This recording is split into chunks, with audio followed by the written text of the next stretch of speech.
laptop untuk kuliah. Oh ya, silakan dibilang.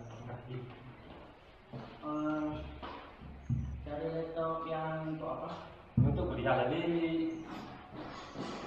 ini Jurusan apa kuliah? jurusan akuntansi. Akuntansi juga. Oh, kalau akuntansi itu cocoknya laptop yang speknya sedang aja. Ini ada beberapa laptop mungkin cocok gitu. Silakan ya dulu. Kalau Acerbi berapa harganya? Oh, kalau Acerbi ini agak mahal, ini sekitar 4 juta. Mahal ya. Nah, tapi ini ada nih Toshiba cuma 3 jutaan aja. Ini RAM-nya ada 2 GB, terus CPU-nya juga udah lumayan cepat. Boleh lah, tapi harganya bisa kurang nggak?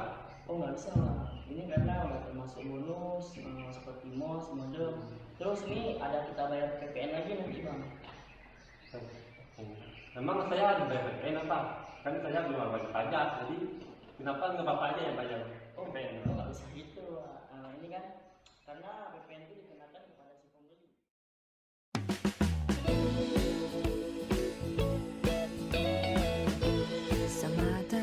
PPN adalah pajak yang dikenakan terhadap penyerahan barang kena pajak dan jasa kena pajak.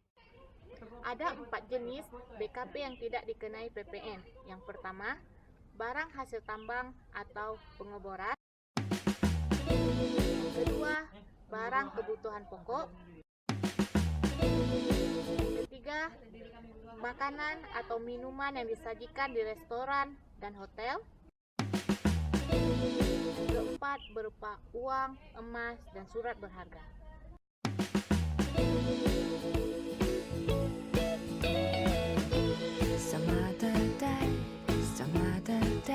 Tidak kena PPN adalah yang pertama ada jasa pelayanan medis, yang kedua ada jasa pelayanan sosial, yang ketiga ada jasa pendidikan, yang keempat jasa keagamaan, yang kelima jasa perhotelan, yang keenam ada jasa keuangan, dan masih banyak yang lainnya.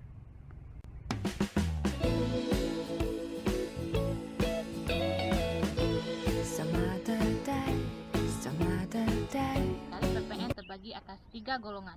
Yang pertama ada tarif 10% atas DPP.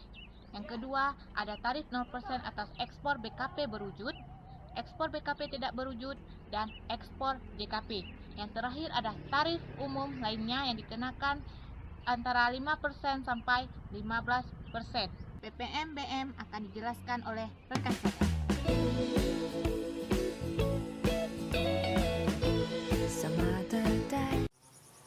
PPN-BM adalah pajak penjualan atas barang mewah.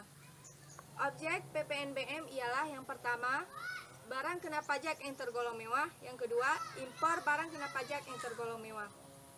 Pengertian barang kena pajak yang tergolong mewah ialah yang pertama, barang tersebut bukan merupakan barang kebutuhan pokok. Yang kedua ialah barang tersebut dikonsumsi oleh masyarakat tertentu. Yang ketiga ialah barang tersebut dikonsumsi oleh masyarakat yang berpenghasilan tinggi.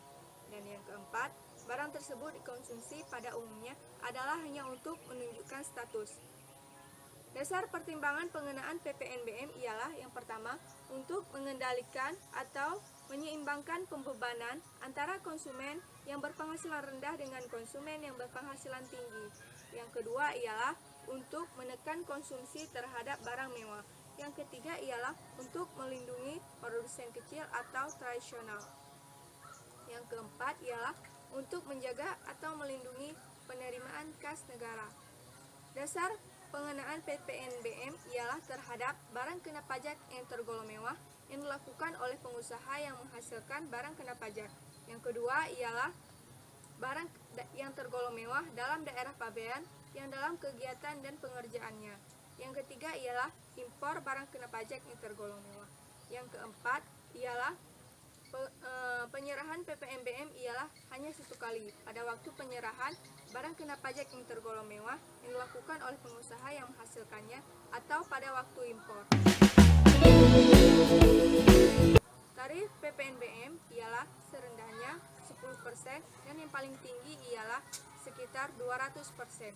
Atas ekspor dikenakan tarif 0%. Jenis barang kena pajak yang tergolong mewah ini ialah berdasarkan keputusan Menteri Keuangan. Berikut isu PPN terkini. Pada restoran besar, biasanya kita akan dikenakan pajak sebesar 10% dari jumlah tagihan yang tertera dalam bon makanan tersebut. Sesuai dengan Undang-Undang PPN Pasal 4A, penjualan makanan dan minuman bukan merupakan objek PPN sehingga tidak terkena PPN karena sudah merupakan pengenaan pajak daerah. Di lain pihak, Undang-Undang Pajak dan Distribusi Daerah Pasal 2, pemerintah daerah tingkat 2 berhak memungut pajak sebesar 10% dari nilai tagihan makanan sebagai pemasukan untuk daerah tersebut.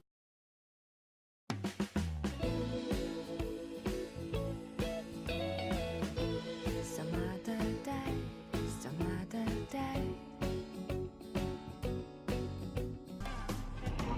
Thinking out the box.